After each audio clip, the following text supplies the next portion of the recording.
Sa bulubunduking bahagi ng bayan ng Rizal sa probinsya ng Nueva Ecija ay may isang tagong kuweba na pinaninirahan ng isang matandang ermitanyo. Siya ay si Tatay Cardo, na kahit matanda na ay makisig pa rin at ni hindi man lang umuugod-ugod ang pangangatawan. Napakahaba ng kanyang buhok at balbas at puting-puti ang kulay. Ang kutis naman niya ay matingkad na kayumanggi. May lahi siyang aswang na gabunan, kaya ganoon ang kanyang itsura. Nagbuhat pa siya sa Antique at dito napadpad sa Nueva Ecija na nagtatago sa mga tao. Minsan, nang lumabas bandang tanghaling tapat si Tatay Cardo mula sa kuweba para sana maganap ng mga tuyong sanga para gawing panggatong sa kalapit na gubat-gubatan, sa di kalayuan ay may namataan siyang nakahandusay na binata sa damuhan. Nilapitan ito ni Tatay Cardo. Aba, bakit may nakahandusay na tao rito? Anong ginagawa nito rito? Hindi man lang natakot at nangahas na pumarito sa gubat na mag-isa. Maya-maya'y biglang umungol ang nakahandusay na binata habang sinisipat ni Tatay Cardo. Lolo, tulong. Kailangan ko ng... At kapag kuwa'y naputol lang gusto pa sanang sabihin ng binata dahil tuluyan na itong nawala ng malay. Wawang bata naman ito. Namumutlan at mukhang hinang-hina na. Parang nagigising ang pagdanasa kung muling kumain ng laman ng tao at uminom ng sariwang dugo. Napakatagal ko na rin hindi nang bibiktima ng tao. Ito na lang yata ang gawin kong pananghali at panghapunan mamaya. Parang hindi naman matanda si Tatay Cardo nang walang anumang buhatin niya ang walang malay na binata at pasanin sa kanyang balikat. Pagkaraan ay sumibad siyang parang kidlat pabalik sa kanyang tagong kuweba sa gilid ng bundok. Sa loob ng madilim-dilim na kuweba'y inilapag niya ang binata sa isang malapad na pahaba at lapad na bato. Teka, ano kaya ang sadya ng binatang ito sa gubat? Kanina'y nangungusap ang kanyang mga mata habang nagsasalita. May kung anong gustong hilingin sa akin. Tama. Hindi ko ito maaaring patayin. Isa pa, parang pamilyar sa akin ang amoy ng dugo ng taong ito eh. Mananatili ang aking panatang kahit kailan ay hindi na ako titikim ng tao. Mananatiling mga hayop lamang ang titikman ko. Gamit ang espesyal niyang kapangyarihan bilang isang gabunan ay sinalat ni Tatay Cardo ang noo ng binata. Makalipas ang ilang minuto ay muling nanumbalik ang malay tao nito. Ngunit pagkakita kay Tatay Cardo ay natakot na ang binata. Para bang noon lang nito napagtanto na kakaiba pala ang itsura ng inaakala niyang isang lolo. Sino kayo? Nasaan ako? Anong lugar ho ito? Narito ka sa aking kuweba, iho. Hindi ako isang pangkaraniwang tao tulad ng inaakala mo. Pero huwag kang matakot sa akin. Wala akong balak ng masama sa iyo. Bagkus handa pa nga akong tulungan ka. Ano ho ba kayo? Isa ho ba kayong engkanto? Lamang lupa? Alien? Hindi. Hindi ako isang engkanto o lamang lupa o alien. Mabuti pa huwag mo nang alamin at baka matakot ka lang sa akin. Baka siyang sadya mo iho at mag-isa kang napadpad sa gubat sa labas. Hindi mo ba alam na delikadong tao sa gubat na ito?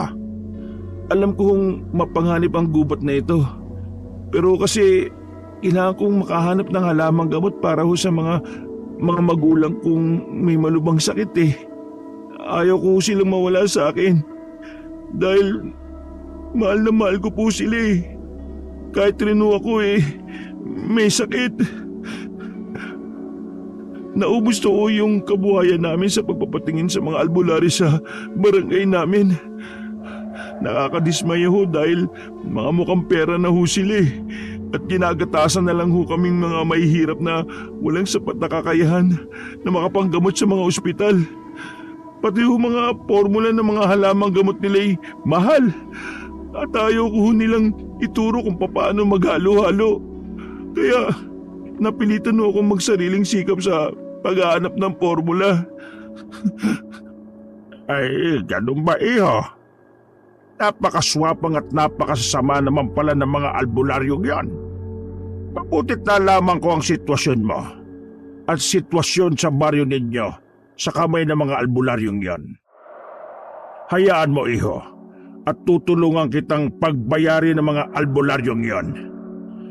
Sa papanong panahon ninyo sila pagbabayarin, Lo, mahirap din ho silang kantiin dahil may kapit din ho sila sa barangay official sa amin. Madalas ho nagsasabuatan sila para makontrol kami mga mahihirap Tawagin mo na nga lang pala akong Tatay Cardo, iho. Kung tungkol sa paraang gagawin ko, huwag mo nang alalahanin yon. Katulad ng sinabi ko sa iyo, isa kong hindi pangkaraniwang tao.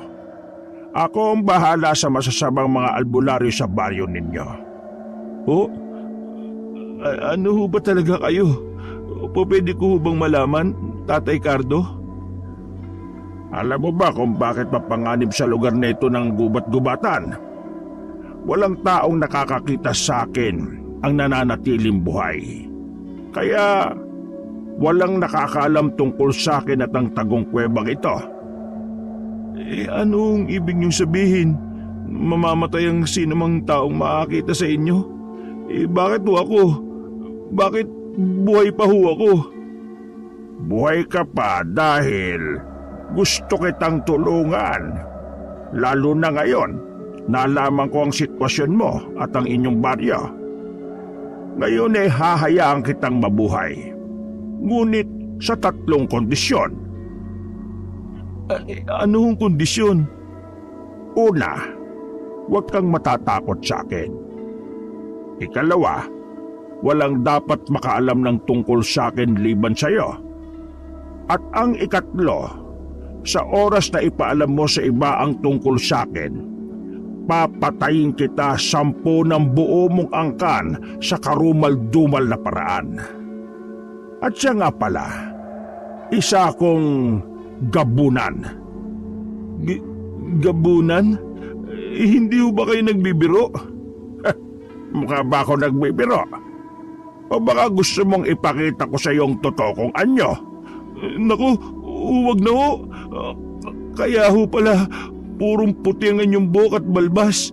At kaya ho pala, ganyan ang kutis nyo. Pero, paano ako makakalabas dito? Kailangan ko na makauwi sa amin Tatay Cardo. Baka kung napano na yung mga magulang ko. Ano nga palang pangalan mo, iho? Abdon ho. Abdon ho ang pangalan ko. Pwede ba akong sumama sa inyo, Abdon? Gusto ko lang malaman kung ano ang sakit ng mga magulang mo. Baka sakaling kaya kong pagalingin sila gamit ng aking taglay na kapangyarihan bilang isang gabunan. Pwede naman ho, Tatay Cardo. Pero baka mamatay ho sa takot sa inyo yung mga magulang ko Lalo kapag nalaman ho nilang isa kayong aswang na gabunan. Huwag ka mag-alala, Abdon. May kakayahan ako magpalit ng anyo. Isa rin sa paraan ko para maiwasan kong pumatay ng mga taong nakakakita sa akin. Papatayin ko lamang sila kung ang totoo kong anyo ang nakita nila. Kung hindi mo alam panata ko na sa sarili ang huwag mambiktima ng tao. Hindi lahat ng aswang na gabunan na katulad ko masama.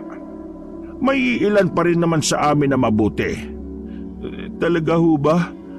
Pero natatakot pa rin ho ako sa inyo Tatay Cardo. Patutunayan ko sa iyo na mabuti akong gabunan. Mula ngayon ay magturingan tayong magkaibigan. Halika at magsagawa tayo ng sandugo bilang katibayan ng ating pagkakaibigan. Sa harap ni Abdon ay pasibad na kumuha si Tatay Cardo ng mangkok na gawa sa pinatuyong bao ng nyog at isang matalim na balaraw. Inilapag ni Tatay Cardo ang mga ito sa ibabaw ng malapad na batong dating kinahihigaan ni Abdon. Ganun na lang ang pagkagulat ni Abdon sa nasaksihang sobrang bilis na pagkilos ni Tatay Cardo. Ganyan ba talagang isang gabunan kong kumilos, Tatay Cardo? Simbilis ng kidlat? Oo, iho. Kaya kung balak mo kong patayin, mahihirapan ka. Higit pa sa karaniwang aswang lamang ang isang gabunan.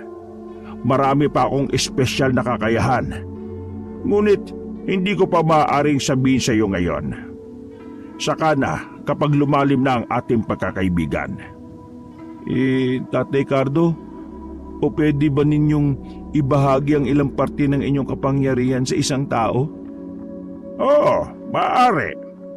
Pero ang bagay na yan hindi basta-basta. May mga kondisyon sa pagsasali ng kapangyarihan at mga kwalifikasyon na kailangang taglayin para ito'y maging matagumpay. Bakit? Gusto mo bang bahaginan kita ng aking mga kapangyarihan? Ha? Kung pwede lang ho sana eh. Sawa na ho kasi akong inaapi-api lang kaming mahihirap na mga taong nakakataas sa amin. Parang gusto kong iparamdam din sa kanila kung paano maging isang api-apihan eh. Tignan natin balang araw, iho. Malay mo, makita kong magiging kwalipikado kang salina sa paglipas ng panahon. O siya, simulan na natin ng sandugo. Katunayan isa ito sa kumbagay panimulang anyaya sa posibleng pagsasalin sa hinaharap. Ibinuka ni Tatay Cardo ang kanan niyang palad at gamit ang matalim na balaraw ay mabilis siyang lumikha ng hiwa. Pakuyom niyang piniga ang nalikang sugat at pinatulo ang dugo sa mangkok ng baon ng niyog. Sumunod ay ganun din ang kanyang ginawa sa kanang palad ni Abdon. Pagkaraan ay ininom ni Tatay Cardo ang kalahati ng laman ng mangkok. Ang natirang kalahati naman ay ipinainom niya kay Abdon. Biglang nagkikisay si Abdon matapos niyang mainom ang natitirang pinagsamang dugo sa mangkok. Mistula siyang parang kinukumbulsyon at ang mga matay halos tumirik. Tumagal ito ng mga ilang minuto hanggang sa humupat bumalik na ulit sa normal ang lagay ni Abdon. Anong nangyari sa katawan ko, Tatay Cardo? Halos mamatay ho ako sa pag-inom ko ng pinagalo nating dugo eh. At yung lasa, hindi ko maintindihan ang lasa. Ngayon may kaunting porsyento na ng aking dugo ang iyong dugo. Diyan na magsisimulang sukatin ng aking dugo kung karapat dapat kang salinan sa hinaharap. Saka parang nawala ang sakit ko, Tatay Abdon. Guminawa ho ang pakiramdam ko. Isa yan sa epekto ng pag-inom mo ng dugo ko. Pero hindi ibig sabihin hindi ka na makakasakit uli. Kaya lang medyo mas mabilis kang gumaling kaysa sa dati. Ang galing naman ho. Naku, salamat ho talaga ng marami, Tatay Cardo. At naging kaibigan ko ho kayo. Siya nga ho pala. Tara na ho sa amin. Paniguradong gutom na rin ho ang mga magulang ko. Ako lang ho ang inaasahan nila sa bahay eh. Hindi pa ho sila nagtatanghalian. At ganun na nga ang nangyari. Nagpalit ng anyo si Tatay Cardo bago siya sumama kay Abdon. Naging itim ang puting buhok at balbas. Umurong at umiksiri ng mga ito. Pumusyaw rin ang kulay ng kanyang balat at medyo bumata ang kanyang itsura. Gamit ang anyay kapangyarihan ay simbilis ng kidlat silang naglaho ni Abdon at agad nakarating sa dampang bahay ni na Abdon sa malapit sa bukirin. Lumitaw sila sa bandang hindi mapapansin ng mga magulang ni Abdon. Ngunit isang hindi inaasahang tagpo ang nadatnan nila. Naroon sa loob ng dampa ni na Abdon ang ilang albularyo. May kung anong mga halamang gamot ang inilalapat nila sa may sakit na mga magulang ni Abdon. Narito na naman ho pala yung mga pesteng albularyo, Tatay Cardo. Wala na akong tiwala sa kanila eh. Shh! Sandali, Abdon. Huwag ka muna maingay. Hindi muna nila tayo pwedeng makita. Pagganahin ko muna yung kapangyarihan kong hindi makita ng mga tao. Pati ikaw pansamantalang hindi rin muna nila makikita. Magmasid muna tayo at makinig. Nasaan na ba yung walang silbi niyong anak? Bakit niya kayo iniwan ng walang tumitingin sa inyo? Wala na nga kayong gamot Hindi pa pala kayo ipinaghanda ng pananghalian. Kung hindi pa kami dumating para maningil baka paglalamayan na kayo bukas. Ayan ha. Nilapatan namin kayo ng formula ng halamang gamot para sa sakit ninyo. Heto pa ang isang boteng pampahid ninyo sa tuwing sinusumpong kayo. 2, 3 na pala. At baka kulangin. Hindi yan libre ha. Ililista kong utang na naman ninyo na babayaran nyo sa susunod na katapusan ng buwan. Kapag nagpatuloy na hindi kayo nakakabayad kada buwan, ay mapipilitan kaming ilitin ang bukid na sinasaka ng anak ninyo. Entiendes? Sa akin naman, gwapo naman at maganda ang katawan ng anak ninyo. Mukhang ducks pa. Pwede na sa akin na siya ang ibayad ninyo. Solve na ako kahit matikman ko lang siya ng minsan. At kapag talagang na-enjoy ko siya, promise, next time na need ang serbisyo ko, libre na always. Maawa naman kayo sa amin. Alam niyo naman na kayo lang ang maaasahan namin. Wala kaming kakayahang magpadoktor sa bayan. Saka walang-wala rin kami. Saka huwag niyong sasalingin ang anak ko. Hindi ako makakapayag. Baka pwedeng saka na kami magbayad kapag nakabawi na kami at makaluwag-luwag. Ang tanong kailan pa kayo makakabawi? At talagang nangangarap pa kayong aasenso balang araw? Nako Imelda, sa panahon ngayon, ang mahirap ay lalong humihirap. Bakit ika mo? Kasi nandito kaming nakakaangat at tuntungan lang kayo ng mga paa namin. Ang sama naman ng tabas ng dila mo. Sa bagay, ano ba namang aasahang lalabas sa bulok na dila kundi puro kabulukan? Balang araw, yang dila mo rin na magpapahamak sa'yo. Abahoy, islaw, lantang kalabaw. Kung makasagot kay parang may sapat ka pang lakas para labanan kami Baka isang tadya ko lang sa'yo magpantay na ang mga paa mo. Ano, maghahamon ka? Tama na kayo. Sige na, gawin niyo na ang mga maibigan ninyo kung hindi kayo takot sa karma. At hinihiling ko na sana, huwag mabaliktad ang sitwasyon natin balang araw. Pero kahit mabaliktad, hindi ko pa rin gagawin ang tulad ng ginagawa niyo sa amin. Dahil may takot kami sa Diyos. Ay nako, Imelda, huwag mo nga mabanggit-banggit ang Diyos dito. Isaksak mo sa kokote mo na walang Diyos. Dahil kung meron, bakit ang sama na kalagay ninyo ngayon? Nasaan siya? Bakit hindi niya kayo tinutulungan na Bear? Tang mag-asawa talaga na ito. Ay naka, pigilan niyo ako at gustong-gusto ko na talagang ingod-god ng mga pagmumukha nila sa tae ng kalabaw. Sa puntong yon, hindi na nakapagpigil si Abdon. Tatangkain na sana niyang sugurin ng 3 albularyo nang mawala ng invisibility na pinaggana sa kanya ni Tatay Cardo. Ngunit mabilis si Tatay Cardo. Inunahan niya si Abdon.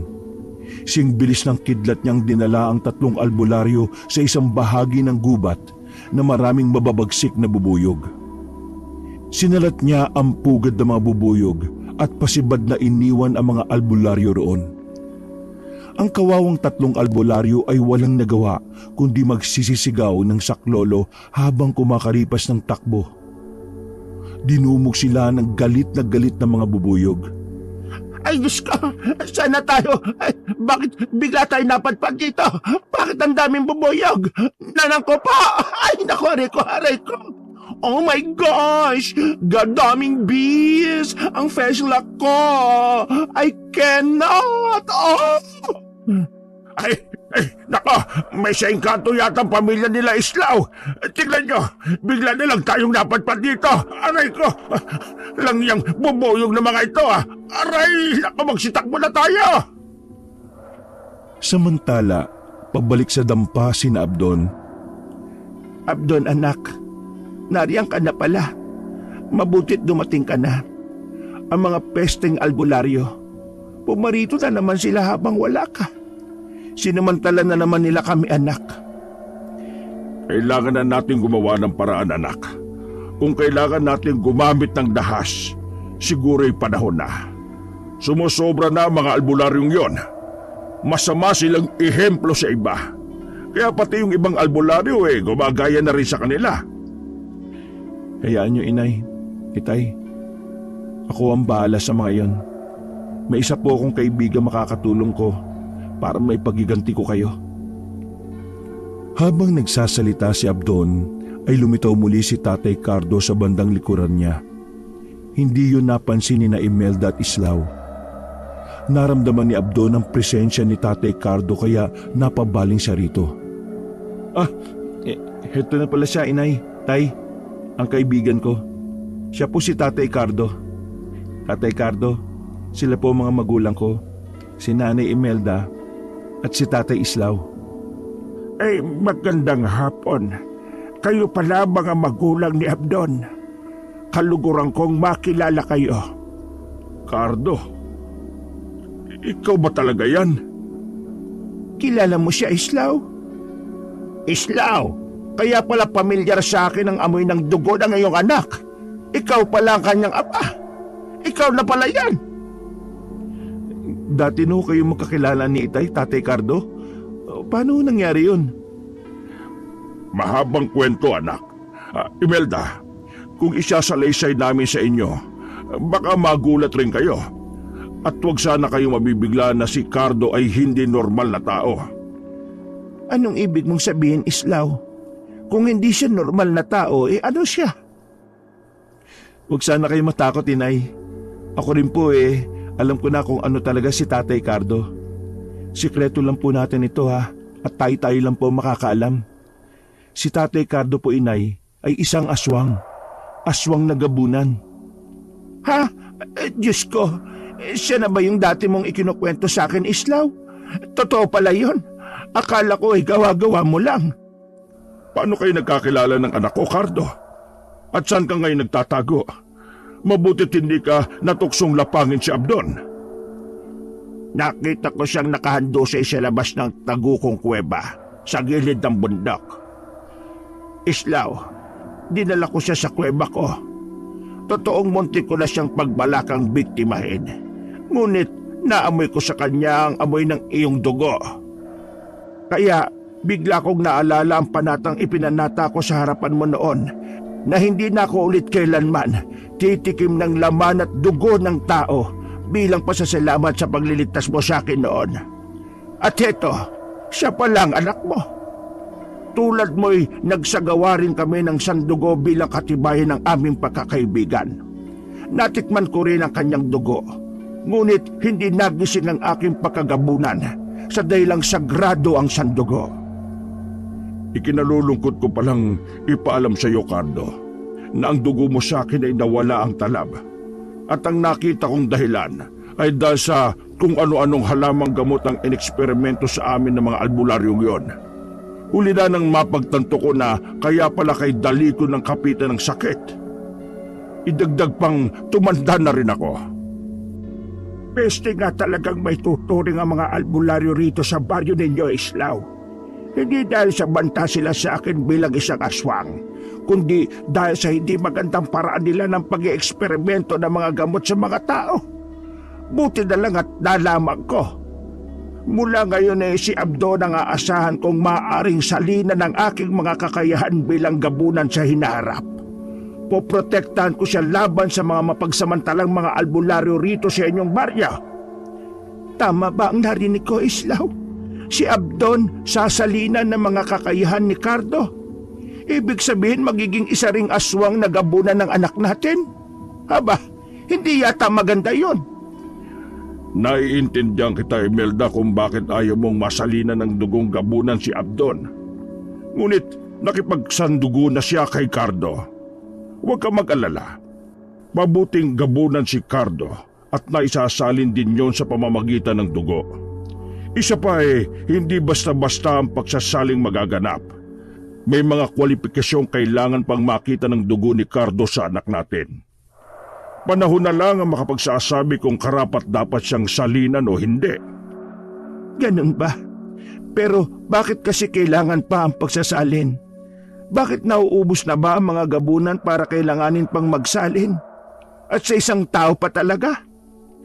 Doble kasi ang ilalakas ng naisali na kakayahan ng isang gabunan kung sa tao ito isasalin. Mahalaga ito lalo na kung kailangan talunin ng isang masamang gabunan. Isa pa, matanda na rin si Cardo na pares natin. Sayang ang kanyang kapangyarihan kung hindi ito may sasalin sa iba. Habang nag-uusap pa sina Tatay Cardo at ang kanyang mga magulang, walang ano-ano ay naulinigan ni Tatay Cardo gamit ang matalas niyang pandinig ang paparating na pulutong ng mga tao sa munting dampanin na Abdon. Teka, naririnig kong may paparating na grupo ng mga tao at papunta na sila rito sa inyong dampa. Hindi nila ako pwedeng makita.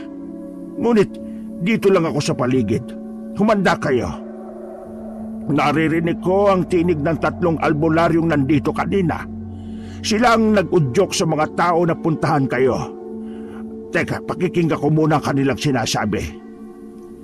Nag-concentrate si Tatay Cardo para klarong marinig ang usapan, kahit malayo na hindi naman abot ng dinig ni na Abdon at ng kanyang mga magulang.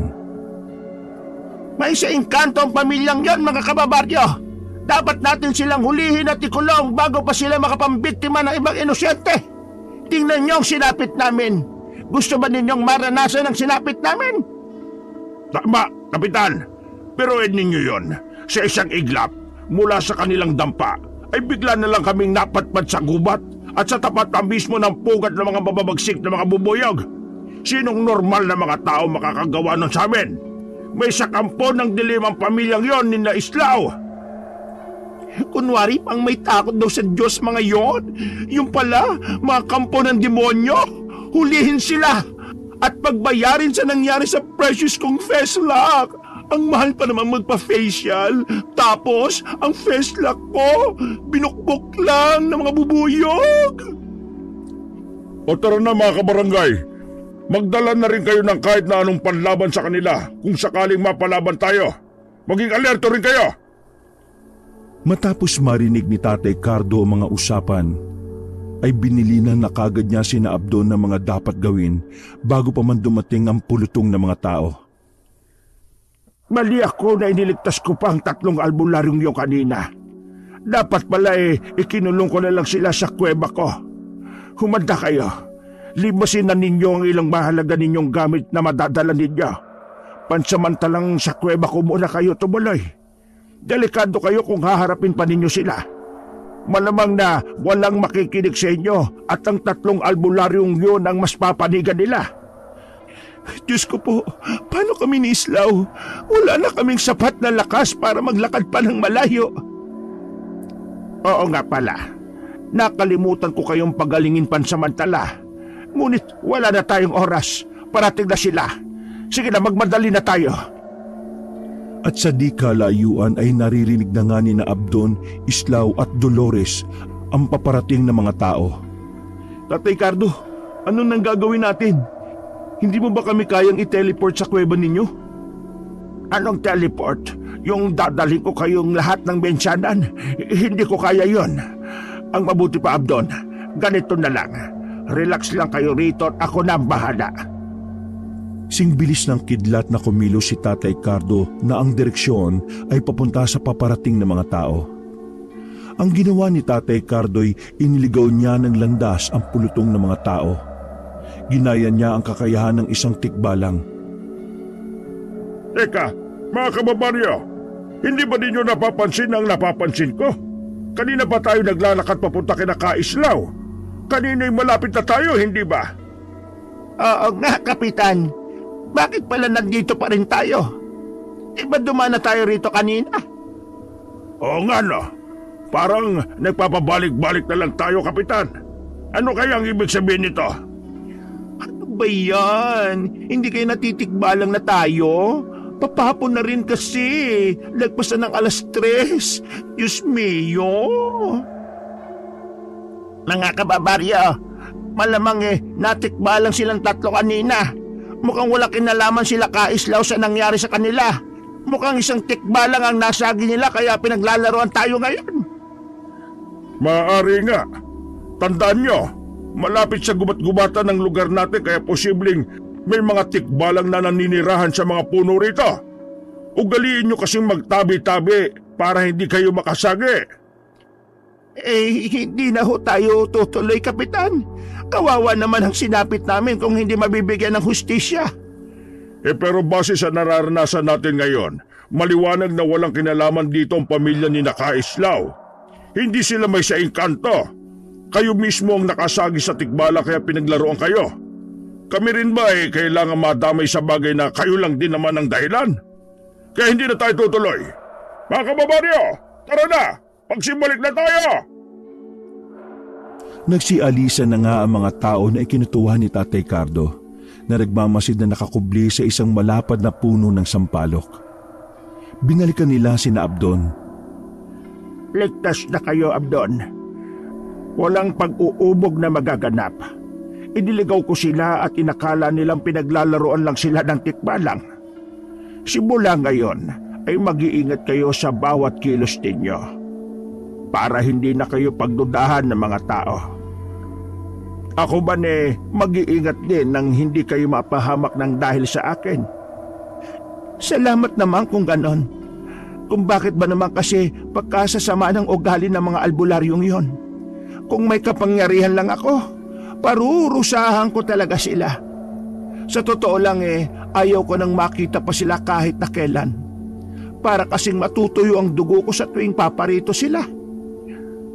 Ako man, Imelda, ayaw ko na talaga silang makita pa. Kumukulo talaga ang dugo ko sa tuwing nariyan sila Katakot-takot na pagpipigil ang ginagawa ko pagkat baka lalo pang ikasama ng puso kong humihina na rin. Wala namang imik si Tatay Cardo matapos marinig ang mga hinaing ni Islaw at Imelda.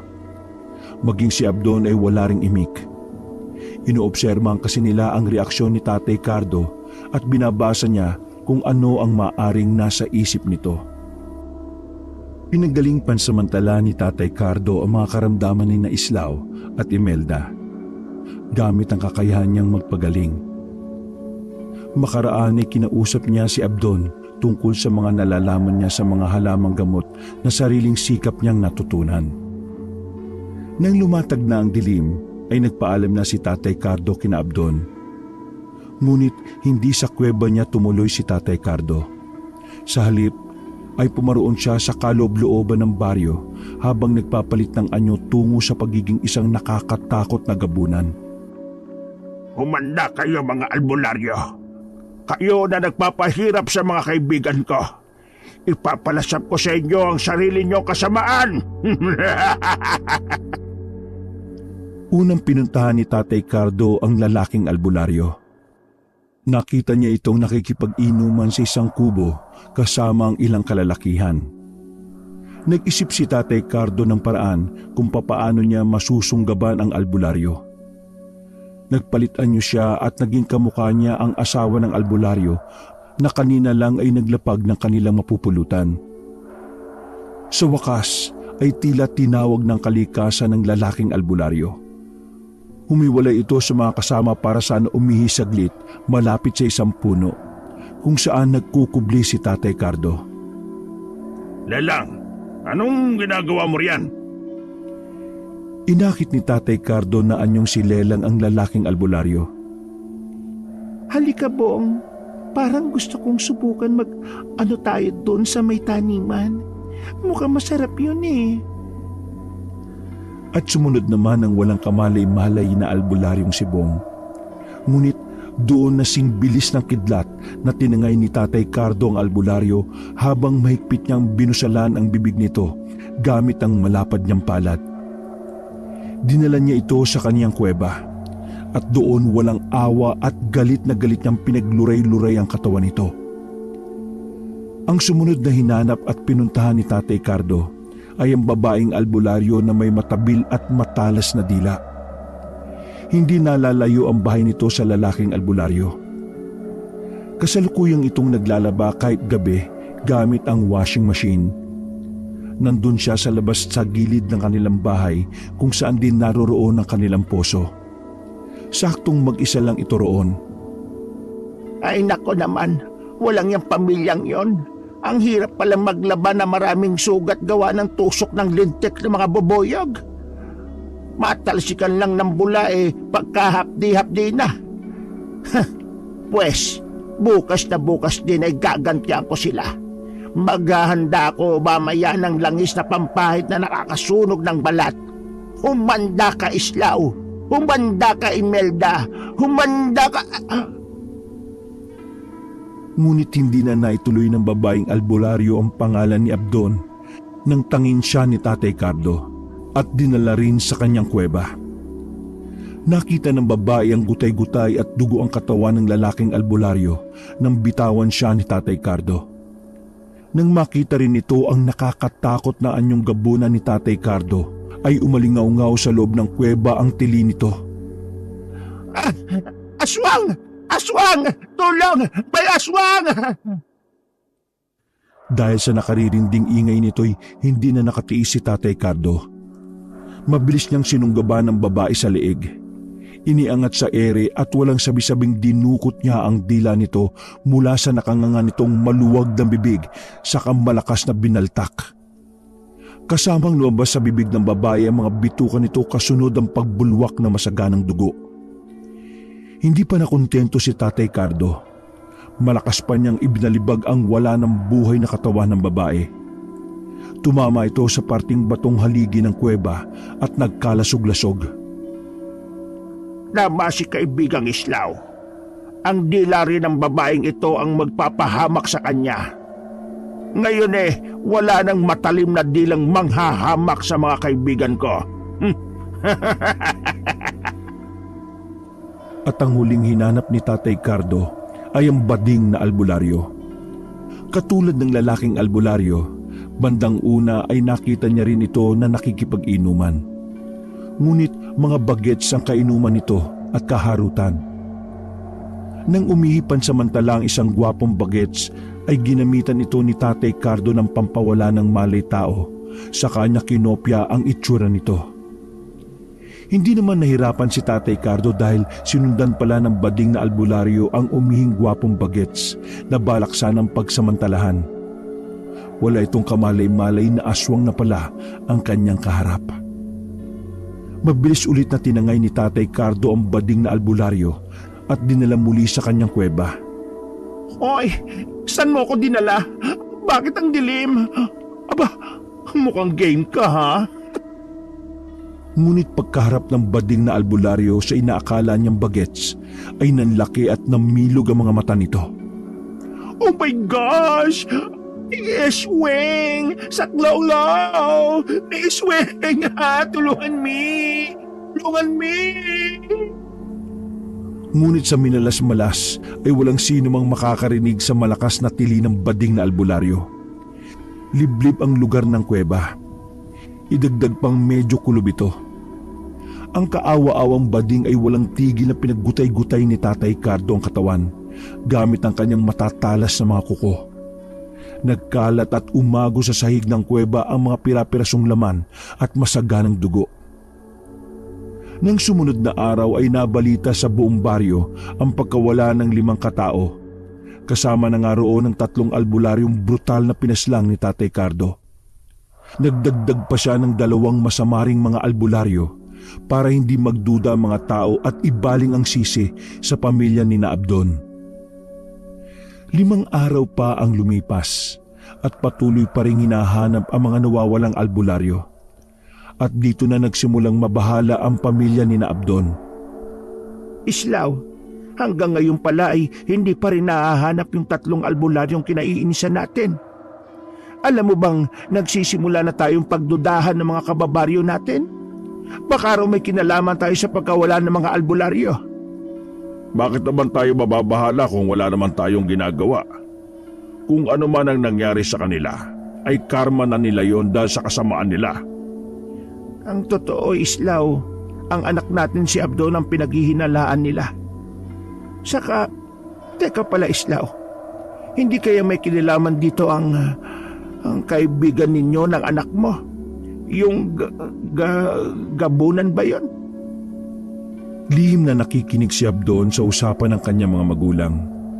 Nang maisingit ng kanyang ina ang tungkol kay Tatay Cardo, ay dali-dali siyang lumabas ng kanilang bahay para puntahan si Tatay Cardo. Lingid sa kaalaman ni Abdon ay may isa palang binatang patagong nagmamanman sa kanya. Maingat itong sumunod sa walang kamalay-malay na si Abdon hanggang sa makarating siya sa tagong kuweba ni Tatay Cardo. Nagtago ang binata sa mga palumpo ng mga halaman nang pumasok si Abdon sa isang lihim na lagusan sa gilid ng paanan ng bundok.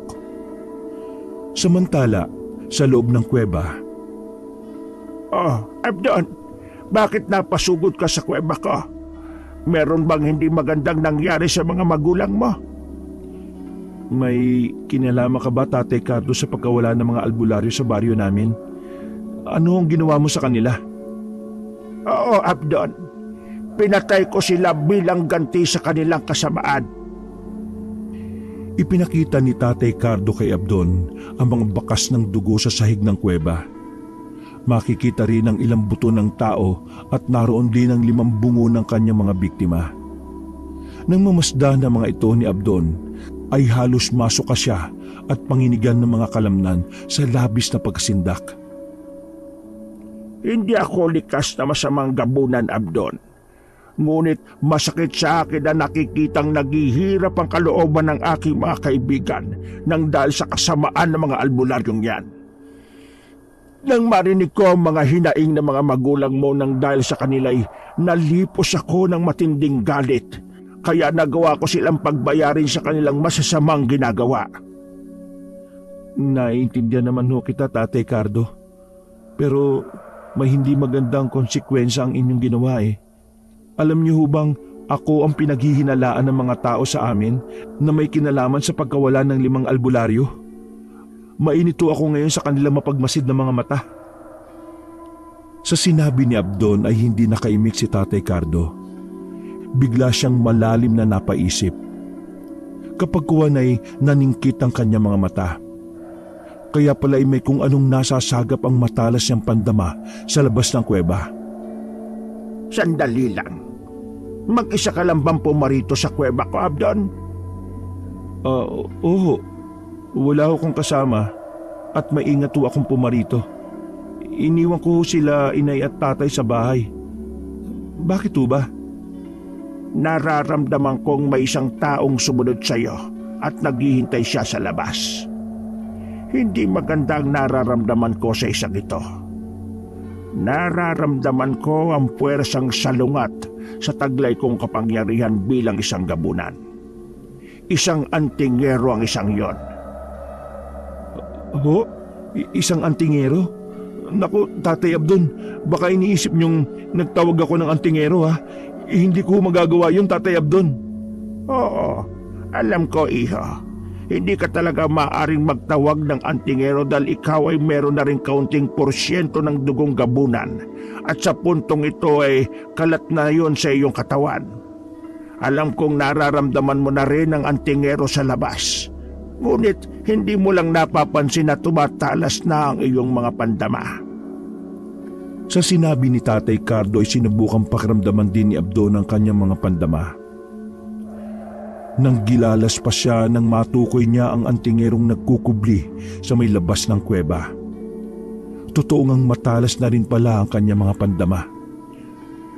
Totoo nga, Tatay Cardo, matalas na nga ho pala ang aking mga pandama. Ibig sabihin ho ba nito na isalin na rin ho sa akin ang inyong mga kapangyarihan? Nakapagtataka, iho. Sa iyo'y napakaigsi lang ng panahon na kailangan at kwalipikado ka na kagad para sa pagsasalin. Nararamdaman kong panahon na nga para isalin ko sa iyo ang kalahati ng aking mga kapangyarihan. Isa pa'y mukhang hinihingi na rin ang panahon at pagkakataon. Agad ay isinagawa ni Tatay Cardo ang ritual ng pagsasalin sa harap ni Abdon.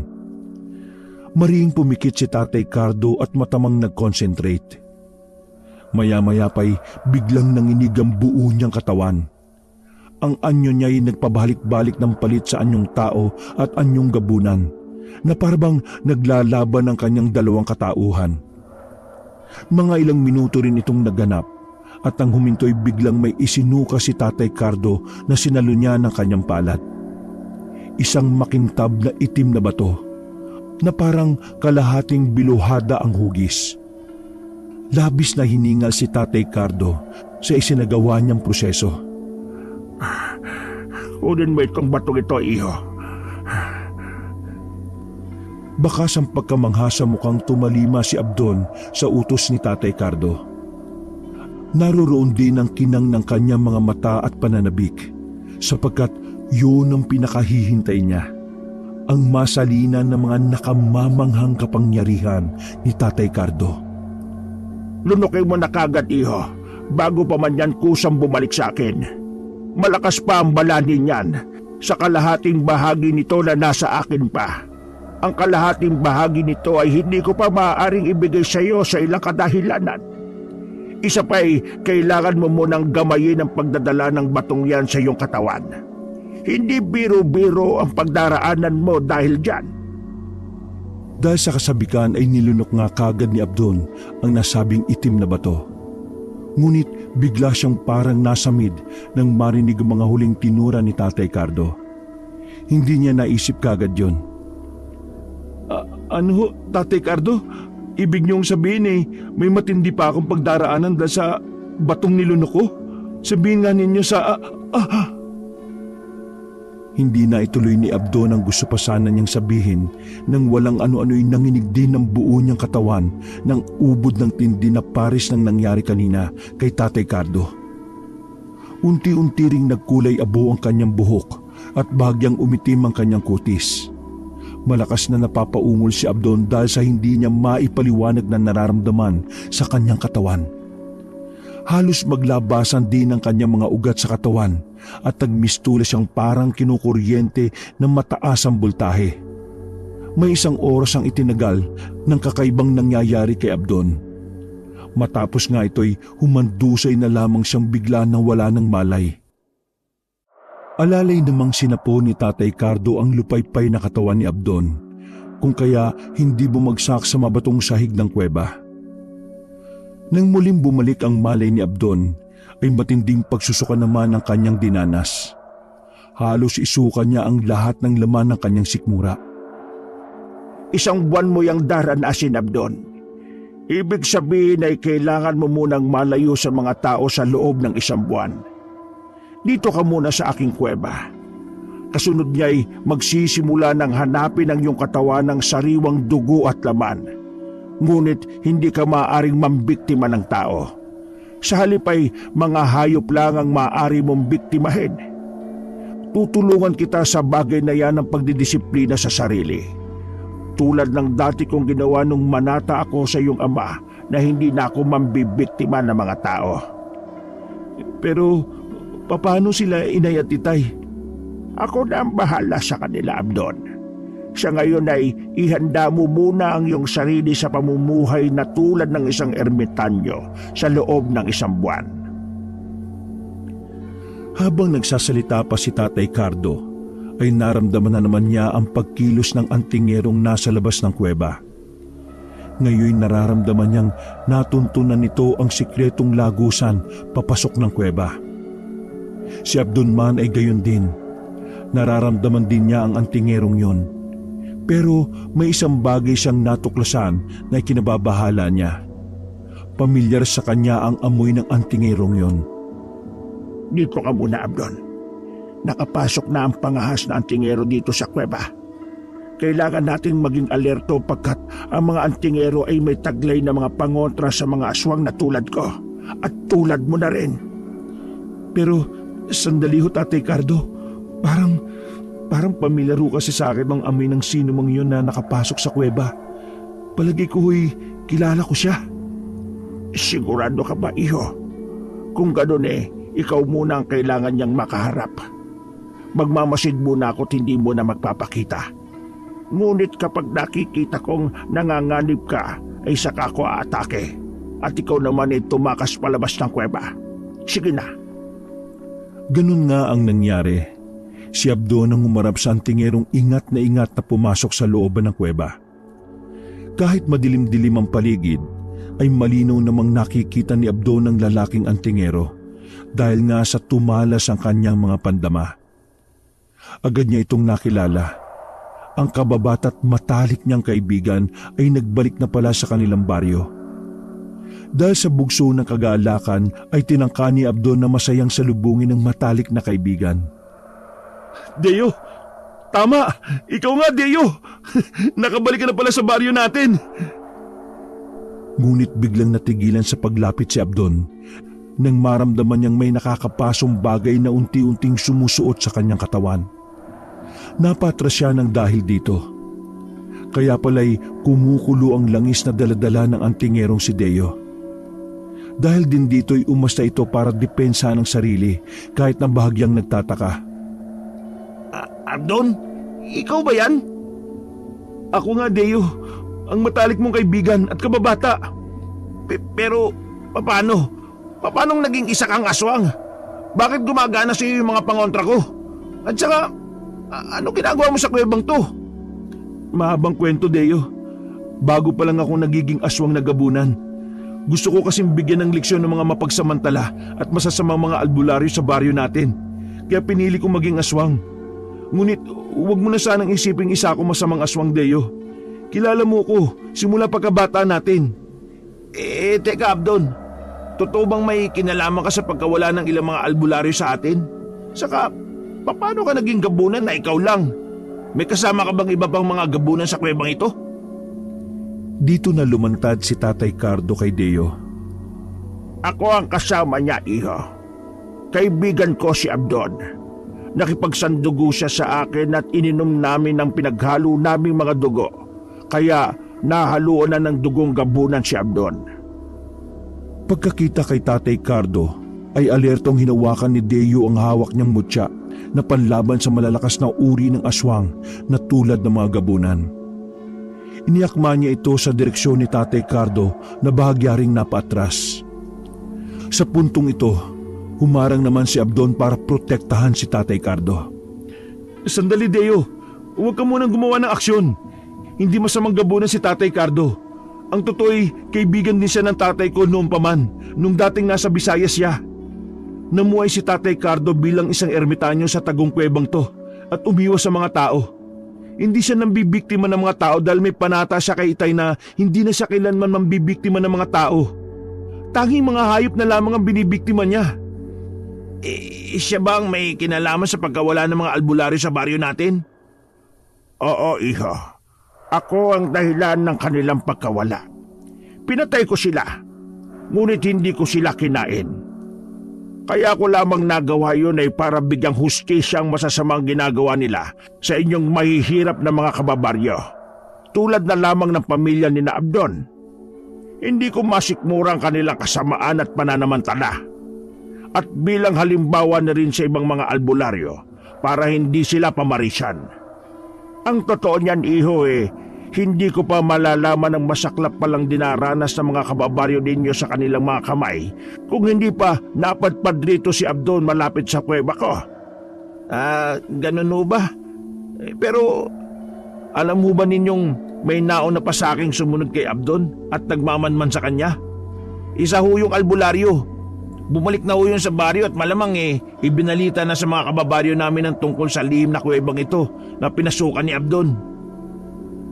Sa kanilang narinig ay makahulugang nagkatinginan sina Abdon at Tatay Cardo. Si Deo na may nagpatuloy pa sa pagsasalita. Alam niyo rin po ba na nagtatawag sila ng mga antingero para tumulong sa paghahanap sa inaakala nilang nawawalang mga kaalbularyo nila? At isa na nga ako ron. Mabuti na lang at sinundan ko ang albularyong bumuntot kay Abdon. Kung hindi hindi ko pa malalaman ang punot dulo ng lahat. Tatay Cardo, ano nang gagawin natin? Malamang paparito sila sa kuweba at uumugin tayo. Makukulong tayo at masusukol sa kuwebang ito. Makakaya ho ba natin ang pinagsanib na puwersa ng mga albularyo at mga antingero? Hindi biro-biro mga antingerong kinalap nila, Abdon. Mahirapan kayong kalabanin sila. Tatay Cardo, ano ang plano natin? Matamang nag-isip si Tatay Cardo. Nagpalipat-lipat ang matiim niyang mga titig kina Abdon at Deo. Kay Deo mas nagtagal ang kanyang titig na parabang tinatansya niya ito. Hindi mapagamay ang pagiging isang gabunan, Abdon. Kung mas napaaga sana ang pagkakagamay mo rito ay makakaya natin silang labanan. Hindi pa tuluyang nagigising ang dugong gabunan sa sistema mo. Ngayon ay kailangan natin ng tulong. Kailangan natin ng tulong nitong kaibigan mo. Oh, ako? Pero paano ko kayo matutulungan? Ang kakayahan ko ay kontra sa inyong kapangyarihan bilang isang aswang. Tama ka, iho. Pero hindi mo ba alam na may kapangyarihan din ng isang gabunan tulad ko na kumopya ng ibang mga kapangyarihan at kakayahan? Yun ang natitirang nasa akin na hindi ko pa naisasalin kay Abdon. Ibig niyo bang sabihin balak niyong kopyahin ang kapangyarihan ni Deo bilang isang antingero, Tatay Cardo? Oo, Abdon. Tama ang iyong iniisip. Madali lang ang proseso kung papayag si Deo. Gagamitin natin ang makukopya nating kapangyarihan mula sa kanya na pangontra rin mismo sa mga antingero. Wala ang problema sa akin, Tatay Cardo, kung gusto niyong kopyahin ang mga kapangyarihan ko bilang antingero. Tapat ako sa kaibigan kong ito, simula pa man nung bata pa kami. Alam ko rin nung mapagkakatiwalaan ko rin kayo kung paanong nagtiwala sa inyo si Abdon. Salamat, Deo. Salamat talaga ng marami, kaibigan ko. May isang bagay lang akong inaalala, Tatay Cardo. Ngunit ang sasabihin pa sana ni Cardo ay mabilis na pinutol ni Tatay Cardo. Hindi na yun mahalaga, iho. Wala na tayong sapat na panahon para isipin pa yon. Nararamdaman ko nang kumikilos na sila patungo rito. Kailangan na nating magmadali. Wala namang nagawa si Deo kundi ang mapailing na lang sa gustong mangyari ni Tatay Cardo. Palhim niyang pinaglipat-lipat ang matamang mga titig sa matandang ermitanyo at sa kanyang kaibigang si Abdon. Nakadama siya ng kaunting awa sa kaibigang halata sa mga mata na may malalim ding iniisip. Isinagawa na nga ni Tatay Cardo ang pangungopya sa mga kapangyarihang pang-antingero ni Deo.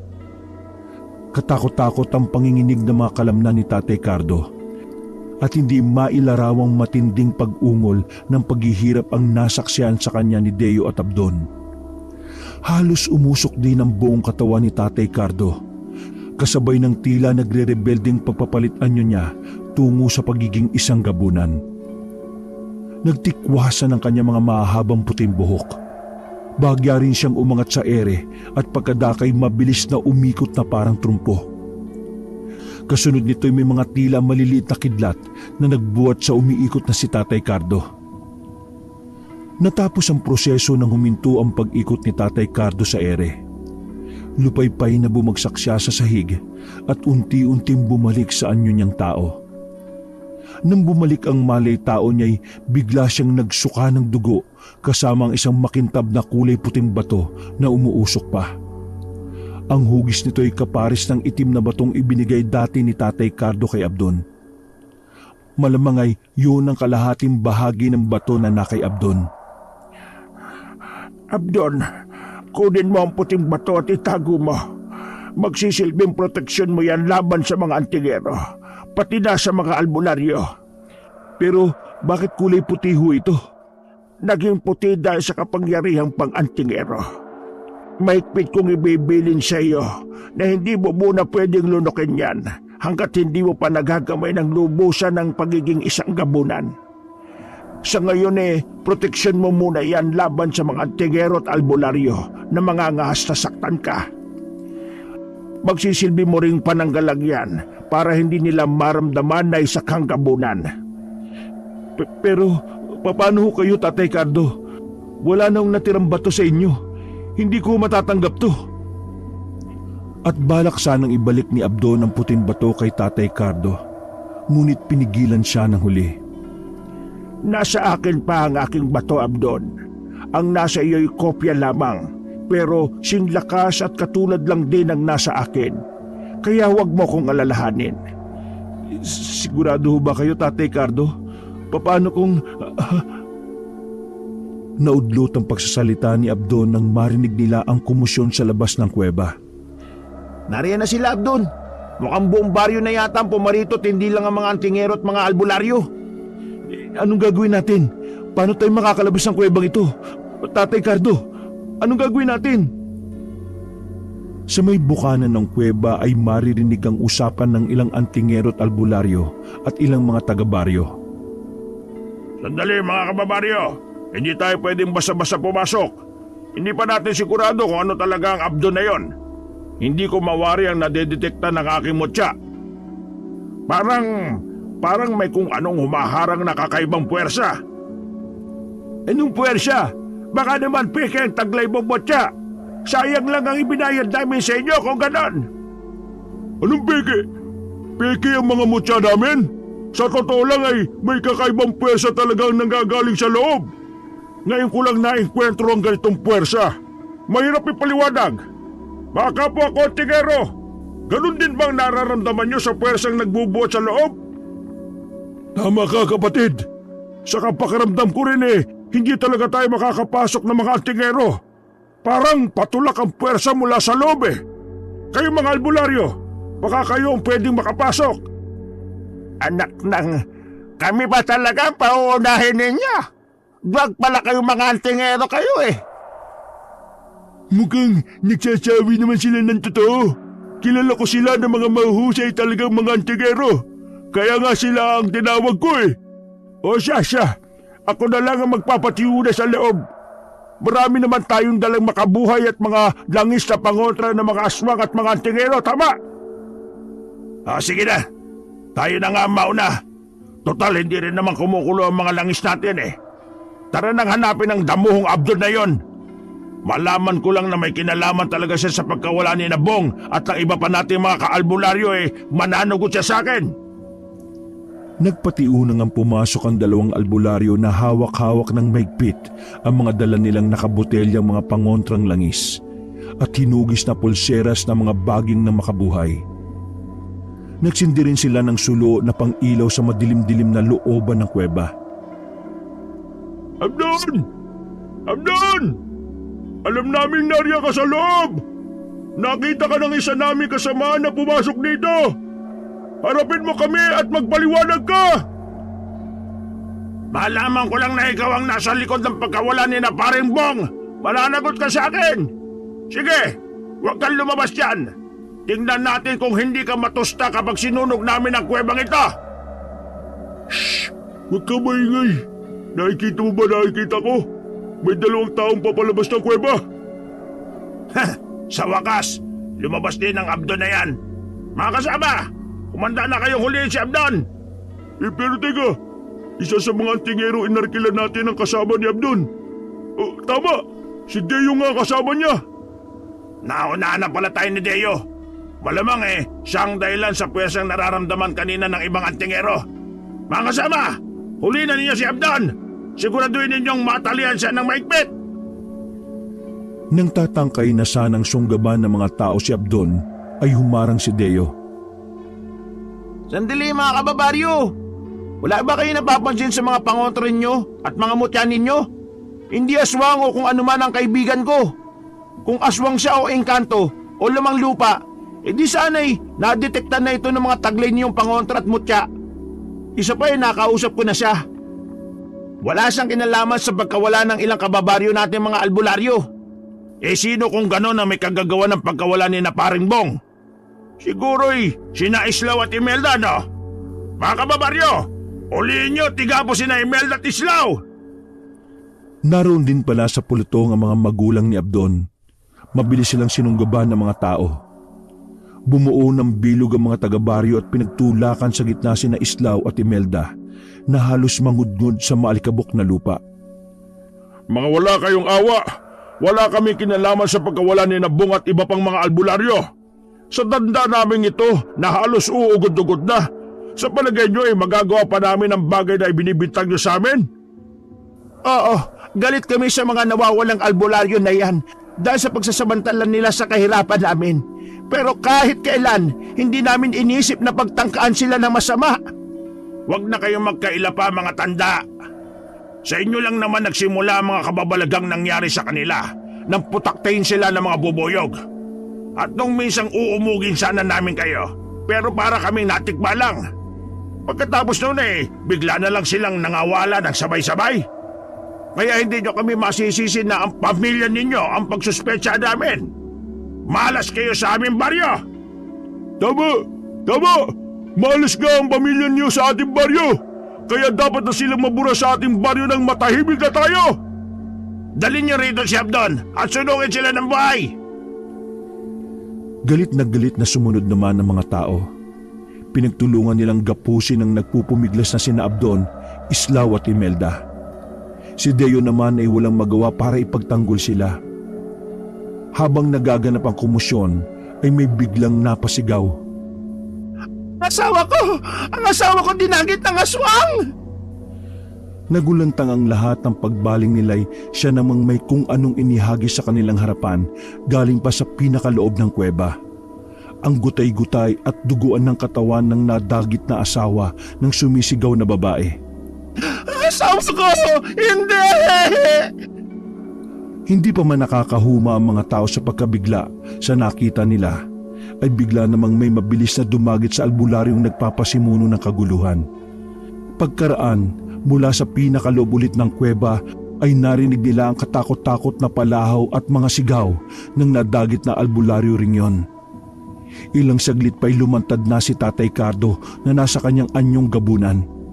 Bit-bit niya ang gutay-gutay at duguan na ring katawan ng pasimunong albularyo. Dahil dito'y natakot ang mga tao. Isang gabunan pa lang bumibiktima sa mga nawawala nating kabaryo! Nasaan ang mga tingero? Bakit wala kayong ginagawa? Makinig kayong lahat. Ganito ang sinapit ng mga masasamang tao at mapagsamantala sa kanilang naghihirap na mga kapwa. Walang pinipili ang kamay ng hustisya kapag kumilos ito. Maging ang mga aswang na katulad ko ay ginagamit nito upang pagbayarin ng mga mapagmalabis. Pakawalan niyo ang pamilya ni na Islao sapagkat wala silang kinalaman sa pagkawala ng mga albularyo sa baryo ninyo. Ako ang may kagagawa ng lahat. Pinaggutay-gutay ko silang katulad ng isang ito. Ako ang harapin ninyo. Ngunit kung hindi ninyo sila pakakawalan, ay mapipilitan akong ubusin kayong lahat sa baryong ito.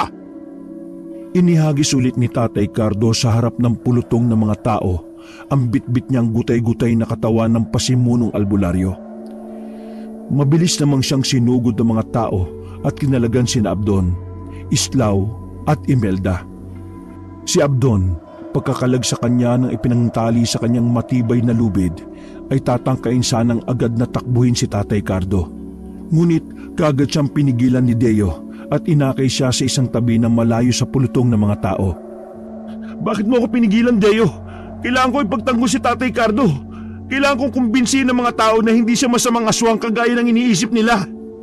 Makinig ka muna sa akin, Abdon. May kinalaman ito kay Tatay Cardo at sa batong puti na ibinigay niya sa iyo. Ano bang meron sa kalahating batong puti? Akin na, ipakita mo sa akin. Inilabas ni Abdon ang batong puti mula sa bulsa ng kanyang puruntong na maong. Dahil sa pagkopya ni Tatay Cardo sa mga kapangyarihan kong pang-angtingero, nagkaroon ng pansamantalang telepathic field sa pagitan namin. Nag-uusap kami sa isip, Abdon. Ang batong ito, ang orihinal na batong kalahati ng itim na bato na nasa loob mo. Kopya o replika lang ang nasa kanya. Ibig sabihin ay mas mahina ang nasa kanya. At ang kapangyarihang naroon ay hihina ng hihina habang ginagamit. Ha? Paano? Ibig sabihin, hindi. Kailangan kong tulungan si Tatay Cardo laban sa mga antingero. Tatangkain sanang pumuslit ni Abdon para puntahan si Tatay Cardo. Ngunit pinigilan siyang muli ni Deo. Hindi pa tapos, Abdon. Ibiniling ka sa akin ni Tatay Cardo tungkol sa kung paanong paggaganayan ng batong puti sa loob mo. Kapag nilunok mo na ito sa hinaharap, magtutulong daw tayo sa atas na maging mga tagapagtanggol ng mga naaapi sa lipunan. Ako lang daw ang may kakayahang pigilan ka. Kapag natukso kang gamitin sa kasamaan, ang ipinamana niyang kapangyarihan sa iyo. At isa pa Hindi na pinatapos ni Abdon si Deo sa sinasabi nito. Pwersahan na siyang pumiglas para puntahan at tingnan kung ano na ang nangyayari kay Tatay Cardo sa kamay ng mga antingero. Si Deo naman ay wala nang nagawa. Ang ginawa na lang niya ay akayan sina Islao at Imelda palayo sa kaguluhang nangyayari. At para na rin hindi nila makita ang sasapitin ni Tatay Cardo.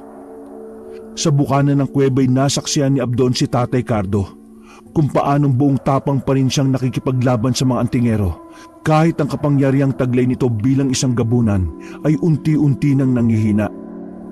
Sige, tapusin na ninyo ang matandang gabunan na yan para wala nang mga haspang mambiktima sa ating mga kababaryo. Ibuhos niyo na ang lahat ng mga kapangyarihan niyo. Sige, ibuhos niyo lahat. Pero sinasabi ko sa inyo, may babangon pang bagong lahi pagkatapos ko. Isang bagong lahing mas makapangyarihan pa sa akin na kahit mga antingerong tulad ninyo'y wala nang magiging panama. At siya, sila ang magiging tagapagtanggol ng mga naaapi at maglalapat ng hustisya sa mga nasisiil. Wala na, tanda. Huwag ka nang mangarap. Masakit umasa sa walang katiyakan. Paano pag may susunod sa'yo? Buburay ka na nga sa mundo sa oras na ito. Ala, sige mga antingero! Tuldo ka na ninyo ang hininga ng salot na ito! Pinagsanib puwersa na ng mga antingero ang kapangyarihan ng kanilang mga mutya laban kay Tatay Cardo. Si Abdon naman ay walang magawa. Kahit pilitin niyang sugurin sana para pigilan ng mga antingero, ay para namang may malakas na puwersang biglang pumigil sa kanya. Kaya pala'y puwersa yun ng kalahating batong puti na nasa kanyang bulsa. Ito ang kusang pumipigil sa kanya. Gusto rin sana niyang sumigaw ngunit pati tinig niya ay ayaw lumabas. Mistula siyang nasa isang panaginip. Nakikita niya ang masaklap na mga nangyayari ngunit wala siyang magawa. Sa huli, natuklasan na lamang ni Abdon na may isang nakasisilaw na kidlat na inilabas sa mga nagsanib puwersang mga antingero at mabilis na tumama ito sa tapat mismo ng puso ni Tatay Cardo. Nagkikikisay ang buong katawan ng kaawa-awang si Tatay Cardo na bumubulwak ang masaganang dugo sa kanyang bibig. Habang unti-unting napapaluhod hanggang sa tuluyang malukmok sa lupa. Sa wakas, wala nang salot na gagambala pa sa ating baryo mga kababaryo. Naipagiganti na rin natin ang sinapit ng ating mga kapatid na albularyo. Salamat sa ating mga antingero. Salamat sa inyong lahat! At nagsigawan sa kagaalakan ng mga tao. Pagkatapos nito'y isa-isa na silang nagsialisan sa lugar na yon. Ang tanging naiwan na lamang ay sina Abdon, Deo at ang mag-asawang Islao at Imelda. Sabay-sabay nilang nilapitan ang wala ng buhay na si Tatay Cardo. Tatay Cardo, bakit sa ganito nauwi ang lahat? Hindi ko matanggap, Tatay Cardo! Tatay Cardo! Isa siyang napakabuting gabunan, anak. Isinakripisyo niya ang kanyang buhay para sa atin. Napakabusilak po ng puso niya. Hindi lamang niya kayo iniligtas kundi plinano rin po niya ang para sa kinabukasan niyo. Siniguro ho niyang may susunod pa rin sa kanya na magiging tagapagtanggol ng mga naaapi. Isinakripisyo niya ang kanyang kapangyarihan para ito'y mapahusay pa at magamit ng susunod na lahi. Tahan na, Abdon, anak. Mula ngayon, alam kong ikaw na ang papalit sa papel ng iyong Tatay Cardo. Nagtiwala siya sa iyong hinding-hindi mo siya bibiguin. At salamat din sa iyo, Abdon, at magiging parte ako ng iyong papel. Kaluguran kong maging laging nasa tabi ng matalik kong kaibigan. Ipinapangako ko ring hindi ko bibiguin si Tatay Cardo sa mga inihabilin niya sa akin. Sa lahat ng kanyang mga narinig, ay maingat na pinangko ni Abdon ang bangkay ni Tatay Cardo. Buong pagkasabik niya itong niyakap. Pagkaraan nito'y buong lakas na sumigaw si Abdon. Tatay Cardo! Kasabay ng malakas na pagsigaw ni Abdon, ay siya namang unti-unting pagsingaw ng parang usok ng bangkay ni Tatay Cardo hanggang sa tuluyan na itong maglaho. Wakas.